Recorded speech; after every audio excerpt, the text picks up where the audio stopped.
Hola a todos, ¿cómo están? Soy Laura Mazzaferro, soy docente de la Facultad de Ciencias Exactas y Naturales y soy investigadora de CONICET en el Instituto INCITAP, que es un instituto de doble dependencia entre la Universidad Nacional de La Pampa y el CONICET. Pertenezco al laboratorio, al grupo de biocatálisis y bueno, es donde estamos acá. Está situado en el campus de la universidad en la Ruta 35.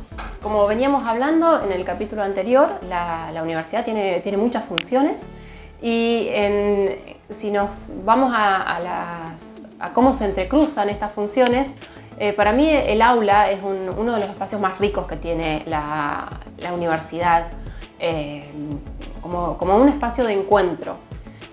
Yo soy docente de dos carreras, de la licenciatura y del profesorado en química, y doy la cátedra de bromatología. La bromatología es el estudio de los alimentos. Entonces, bueno, una como docente trae un montón de conocimientos al aula que podrían decirse formales. Muchos son resultado de las investigaciones científicas que hacemos nosotros mismos docentes y otras, o sea, también publicadas a nivel internacional. Y lo que uno puede observar siempre es cómo los y las estudiantes traen un contexto cultural que hace que se apropien esos conocimientos de acuerdo de dónde vengan y de acuerdo a dónde ellos también lo quieren aplicar en el futuro. No es lo mismo un estudiante del profesorado que de la licenciatura en química. Y bueno, relación con los alimentos tenemos todos, entonces uno va a tener los y las estudiantes vienen con una carga, con cosas que ellos creen y que saben realmente acerca de los alimentos, y cuando uno les enseña la parte química o la parte de las leyes que regulan esos alimentos, ellos pueden realmente significar esos aprendizajes formales con lo que ellos ya traían, y entonces de esa mezcla sale algo muchísimo más rico, que bueno, que después lo van a aplicar en el futuro. Y uno también como docente va aprendiendo a partir de esas experiencias y va adaptando el currículum, primero año a año. Todos los años uno va cambiando lo que va dictando de acuerdo al interés que tengan los estudiantes y las estudiantes que están en el aula en ese momento particular. Y uno también lo va cambiando año a año pensando, bueno, ¿cómo se va moviendo esto? ¿Cómo va cambiando el conocimiento en torno a los alimentos, la legislación en torno a los alimentos y el mercado laboral? Y entonces uno lo va modificando para que a ellos, en la medida de lo posible, les sirva para su futuro laboral. El aporte más directo que puede hacer la universidad a la cultura pampeana en este contexto que tenemos de muchas transformaciones sociales, de cambio climático, para mí siempre a través de sus estudiantes y de los y las profesionales que formó. Cuando uno termina de cursar todas las materias y en algunos casos hace una tesina, ahí no se termina. Ahí uno no recibe el título. En realidad hay un paso muy, muy importante antes de recibir ese título, que es un juramento o una promesa. Como los médicos hacen el famoso juramento hipocrático, todos los profesionales de la universidad pública hacemos ese juramento. ¿Y qué juramos o qué prometemos?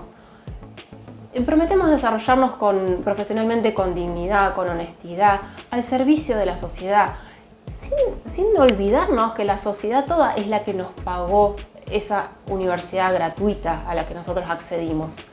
Entonces es muy importante, por un lado, acompañar como docente a las y los estudiantes a tener esta conciencia social, a tener, bueno, lo que yo estoy estudiando ahora me tiene que servir para ayudar a los demás en el futuro.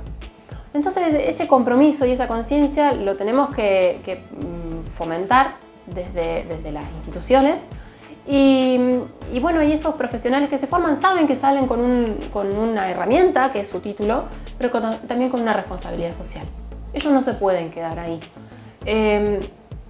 No sé, si uno lo piensa por ahí del otro lado, Vas al vivero provincial y te encontrás con un ingeniero agrónomo que te dice, bueno, no, mira, es importante que plantemos nativas y por qué, teniendo en cuenta la problemática del agua y una cuestión ecológica y van a ser de bajo mantenimiento porque son de acá, o sea, nos van a explicar no solamente de la parte agronómica, sino también la importancia de que sea amigable con el ambiente.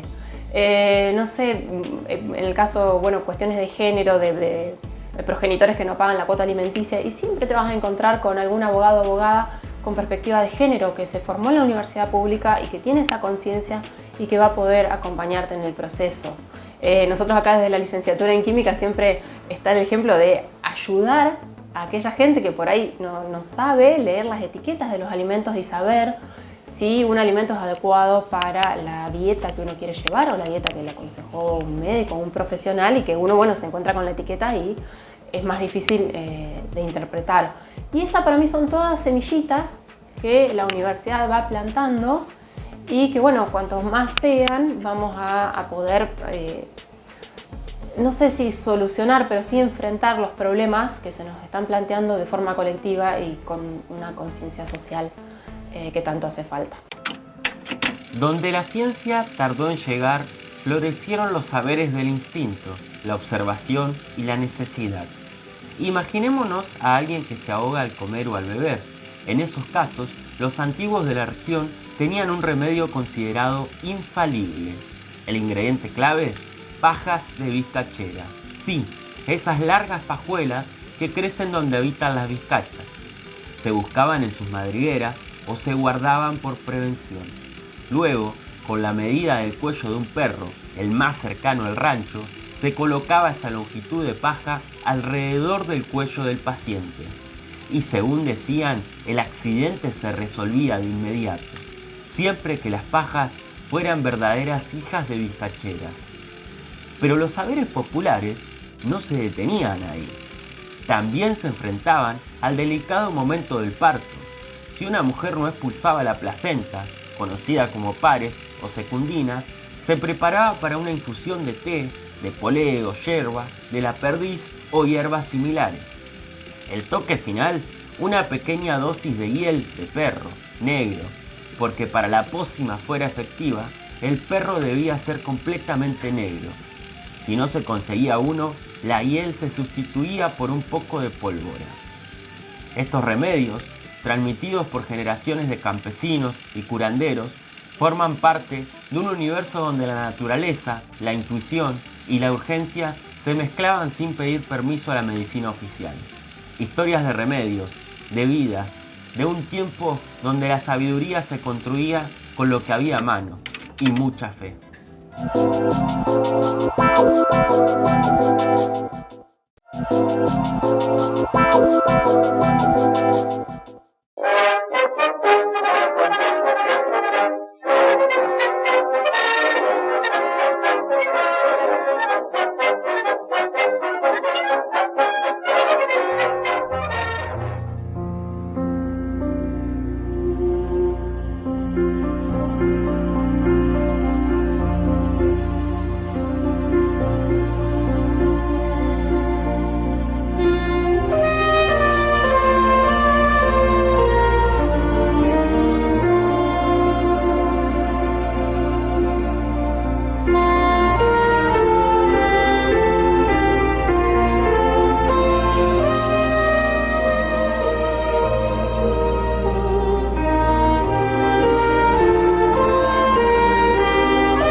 Que salen del ámbito educativo y tienen un impacto en la sociedad. Se me ocurre volver al tema de los tardígrados y al trabajo que hace Mariana y su equipo. Ellas, por ejemplo, han llevado sus conocimientos y sus microscopios a escuelas como la Escuela del Barrio Los Hornos, de Mataderos, de Zona Norte, para que los niños y niñas que van a esas instituciones puedan ver los tardígrados que forman parte de su ambiente, por supuesto. También hace poco hubo una actividad en el Barrio Escondido, en la Biblioteca Popular Teresa Pérez, donde se hizo una observación astronómica con el grupo de astronomía pampeana, con Fania Resi y otras personas del equipo. Hay siempre en el Museo de Historia Natural suele presentarse el laboratorio itinerante de física. En este momento está la muestra que ocurre regularmente ya, que se llama Prohibido no mirar, que es muy linda para ir con las infancias y nos muestran aspectos así físicos de la luz y también relacionado con los animales. Bueno, está muy buena. Entonces, o sea, me parece que el hecho, simplemente con el hecho de salir del ámbito educativo, uno ya genera un cambio o genera una influencia. Una anécdota que me marcó, por así decirlo, fue haber vuelto a mi colegio secundario, al Chape, en Pico, donde di una charla para niños del primer año, o sea, 11 años por ahí. Y bueno, y ellos estaban sorprendidos, era como, vos estudiaste acá y ahora sos científica, como que ellos no podían hacer esa relación entre, alguien que estudió acá puede el día de mañana dedicarse a la ciencia. Y el hecho por ahí, mi hecho particular, ¿no? de ser mujer y no encajar en el estereotipo de científico, el científico de bata, canoso, pelos parados, con sus anteojos, los hace reflexionar muchísimo y me parece súper importante, sobre todo en el caso de las niñas, que por ahí no tienen esos modelos de, yo quiero ser científica, ¿cómo? Si no existen las científicas o no están representadas, porque sí existimos y somos muchas, pero no estamos representadas y eso incluso forma parte del contenido de la ESI. Visibilizar a las mujeres en la ciencia. Me parece, ¿por qué la ciencia es importante para un país? Para mí que la ciencia es soberanía, la ciencia es futuro. Los países desarrollados son desarrollados porque tienen ciencia, lo decía José, y creo que estando en este sistema científico y académico, es importante seguir tratando de mantener nuestros derechos, nuestro financiamiento. Hace poco se presentó una ley de financiamiento universitario y como muchos y muchas de ustedes nos han apoyado con su firma. Porque tenerlo presente que la ciencia como motor de un país, como motor también de la economía, del desarrollo, nos favorece a todos, o sea, hace una contribución a la sociedad en su conjunto, no es algo que se quede en un laboratorio, en una institución. Por eso también agradezco la oportunidad que me dieron ustedes desde el Ojo Plástico para mostrar lo que hacemos y también invitarlos a los televidentes y las televidentes a que se acerquen, no solo a aquellos que quieren estudiar una carrera, obviamente que sí, pero también a través de las redes, tanto de la universidad como de sus facultades y de sus institutos, INCITAP que ya mencioné y el IESOL, que es de estudios sociohistóricos, que miren todas las ofertas que hay, porque hay muchísimas actividades destinadas al público en general, destinadas a distintos intereses. Y me parece que es re importante revalorizar la universidad como un lugar de encuentro, donde nos podemos encontrar, donde podemos charlar, donde podemos debatir, no tanto como un lugar académico, sino como un lugar donde uno socializa y donde uno puede ponerse a pensar y ponerse a debatir, ¿qué país quiero? ¿Qué quiero para el futuro? ¿Qué quiero para mis hijos e hijas? No sé, es pensarnos como sociedad, pensarnos qué queremos en el futuro, qué queremos para las próximas generaciones. Así que muchas gracias.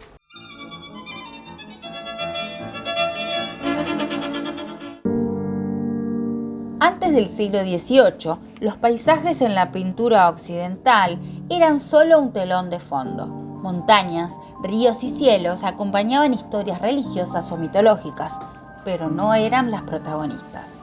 Sin embargo, en Oriente ya existía otra mirada. En la antigua China, durante la dinastía Liu Song, nació el Shanshui, pintura de montaña y agua, una forma de representar la armonía con la naturaleza, donde el paisaje no solo era fondo, sino también mensaje espiritual. Pero en Europa, todo cambió con el tiempo. Artistas del barroco, como Claudine Lorraine, comenzaron a poblar sus lienzos con figuras clásicas, bañadas por una luz dorada. Jacob van Ruysdael, desde los Países Bajos, capturó cielos dramáticos y bosques densos con una minuciosidad sorprendente. Y luego vino el romanticismo. John Constable, desde Inglaterra, convirtió el cielo en protagonista. J.M.W. Turner, con sus pinceladas casi abstractas, pintó la fuerza de la tormenta, del mar y del fuego. En Francia, Jean Baptiste Camille Corot aportó una sensibilidad diferente. Su obra, El puente de Nami, pintada en 1826, nos invita a detenernos. Con tonos suaves y pinceladas delicadas, Corot no busca deslumbrar, busca emocionar, nos regala un instante suspendido entre colinas y reflejos. Corot fue puente entre la tradición clásica y los primeros modernistas. Su influencia llegó hasta los impresionistas, que más tarde pintaban al aire libre, siguiendo la luz, el instante y el movimiento. El paisaje dejó de ser un fondo para convertirse en el alma de la obra, un espejo del mundo y también de nuestra sensibilidad, porque a veces contemplar un paisaje es volver a mirar y volver a sentir.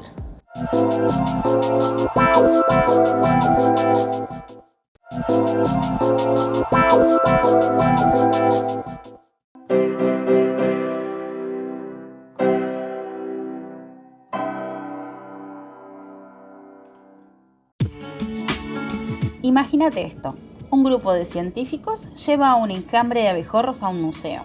Suena a película infantil, pero no lo es. Es ciencia real.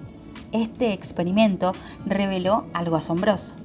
Los abejorros de la especie Bombus terrestris eligieron, entre decenas de pinturas, aquellas que representaban flores. Una preferencia biológica, seguro, pero también una estética.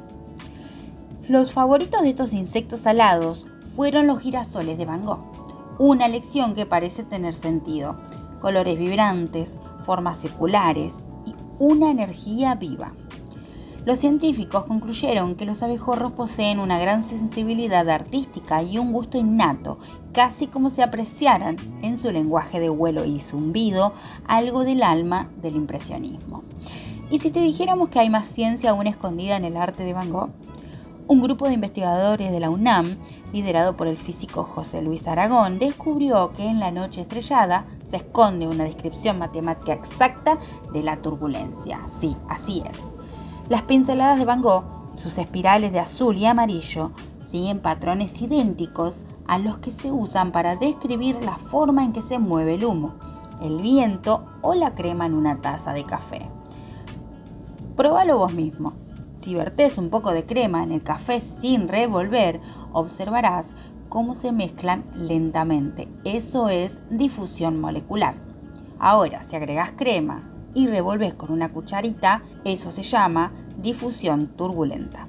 Y eso es lo que pintaba Van Gogh sin fórmulas ni simuladores. Matemáticamente, la turbulencia es un fenómeno caótico, impredecible, y sin embargo, el arte lo captó antes que la ciencia lo pudiera explicar. Van Gogh, con su ojo emocional, intuía en sus trazos lo que la física aún no podía calcular. En sus obras hay algo más que belleza, hay patrones, hay física, hay naturaleza y al parecer también abejorros con buen ojo. Y si el arte es otra forma de entender el universo, y si entre trazos y colores los girasoles y las galaxias no están tan lejos, la próxima vez que veas un Van Gogh, mira con ojos de científico o con alas de abejorro. Bueno, habíamos dicho que íbamos a hablar de Egon Schiele, que fue un alumno de Gustav Klimt, que vivió también en el Austria de fin de siglo, en la Viena de fin de siglo, solamente que él se va a enfocar en otras cosas. En parte él se interesó por la pobreza, por la prostitución, por la venta de los cuerpos. Por ahí iba a hospicios a dibujar a gente descarnada, delgada. Sus figuras son todas muy delgadas, pero su otro interés, él había nacido con un padre alcohólico que le gustaba dibujar, trabajaba en ferrocarriles. Y tuvo varios hermanos muertos, pero sí hubo una hermana que le sigue a él, creo que se llamaba Goethe, que fue su primer modelo. Empieza dibujándola. Y siempre dicen que esa mujer de pelo rojo, que va a estar siempre, es el modelo de la hermana. Después hace su formación y hace los dibujos típicos, pero siempre va a estar dibujando mujeres, y mujeres en situaciones eróticas en general. Trabaja mucho con acuarelas y con un dibujo fantástico, ¿no? Con una gran facilidad. A veces las figuras son delineadas y de pronto hay solo una parte del cuerpo trabajada, que puede ser la cara o las manos, que son muy especiales. Dudamos en cuánto mostrar de su obra, vamos a ser cuidadosos, porque hay mujeres mostrando sus órganos sexuales muy ostentosamente, casi provocadoramente. Incluso Egon tuvo una denuncia y estuvo preso un tiempo con una denuncia como de abuso, no de abuso, de dibujar niñas. En realidad él había ido con su modelo de entonces y habían a las afueras de Viena y ahí iban niños jóvenes como modelos y bueno, un padre no le gustó alguna cosa y lo denuncia. Estuvo pocos días, sale, él quedó muy dolido por eso, pero lo cierto es que su obra da lugar a equívocos. De todas maneras son bellas, son interesantes de ver. También se dibuja a sí mismo muchas veces, una personalidad muy especial. Y como digo, también luchó por ir renovando la estructura institucional de los pintores en Viena. Cuando después en un momento se casa, su mujer está embarazada y ella muere de fiebre española y a los pocos días muere él, con 28 años, debo decir, y dejó una obra infinita y muy bella. Es muy interesante el nivel de movimiento. Esos cuerpos tienen una gracia o un decir muy interesante. Ya sobre los finales se ve que ya más maduro y habiendo logrado inclusive algún cargo directivo dentro de los pintores de su época, entonces ya estaba como menos exhibicionista de las partes sexuales. Pareciera que ya no le interesaba tanto eso. De todas maneras, los desnudos están, esos cuerpos son muy interesantes. También hay cuadros de la muerte, bastantes, los van a poder ver. También algunos cuadros de naturaleza, todos con un estilo muy particular y muy interesante de conocer. Por eso, a pesar de entonces de correr esta suerte de riesgos, de mostrarles cosas que podrían correr el riesgo de escandalizarles un poquito, me pareció que es un pintor que debe ser conocido. Y además por ese sentido social, si se quiere, que él tenía. Se ve que él, porque después él se incluye dentro de las figuras reconocidas en Viena, en esa Viena que, como les contaba, era una Viena de grandes maestros y de grandes edificios. De hecho, él había trabajado con Klimt en un edificio que tuvo el escándalo eso de haber hecho una pareja desnuda, de manera que, pero bueno, se ve que era lo que ellos se permitían. También no olvidar que Freud, para esa misma época, hablaba de los impulsos sexuales, en realidad hablaba de la libido. De hecho, Klimt había dicho que el arte es erótico en sí, que es Eros, como el dios de la vitalidad, que alguna vez hablamos también en estos bloques, de la vida. Pero se ve que había en ese momento todo un interés por poner en evidencia aquello que pasaba en una sociedad probablemente hipócrita, probablemente con mucha mostrar